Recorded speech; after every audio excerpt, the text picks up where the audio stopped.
വിശുദ്ധ മാർക്കോസ് എഴുതിയ സുവിശേഷം 1-ാം അധ്യായം 29 മുതൽ 34 വരെയുള്ള വചനങ്ങൾ. ശിമിയോൻ്റെ അമ്മായിയമ്മ.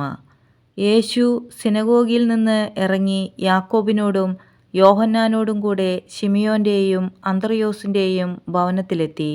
ശിമിയോൻ്റെ അമ്മായിയമ്മ പനി പിടിച്ച് കിടപ്പായിരുന്നു.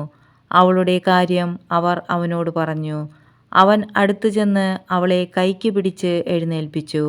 പനി അവളെ വിട്ടുമാറി. അവൾ അവരെ ശുശ്രൂഷിച്ചു.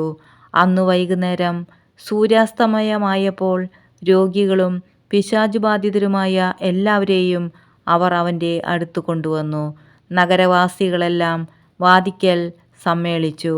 വിവിധ രോഗങ്ങൾ ബാധിച്ചിരുന്ന വളരെ പേരെ അവൻ സുഖപ്പെടുത്തി. അനേകം പിശാചുക്കളെ പുറത്താക്കി. പിശാചുക്കൾ തന്നെ അറിഞ്ഞിരുന്നതുകൊണ്ട് സംസാരിക്കാൻ അവരെ അവൻ അനുവദിച്ചില്ല.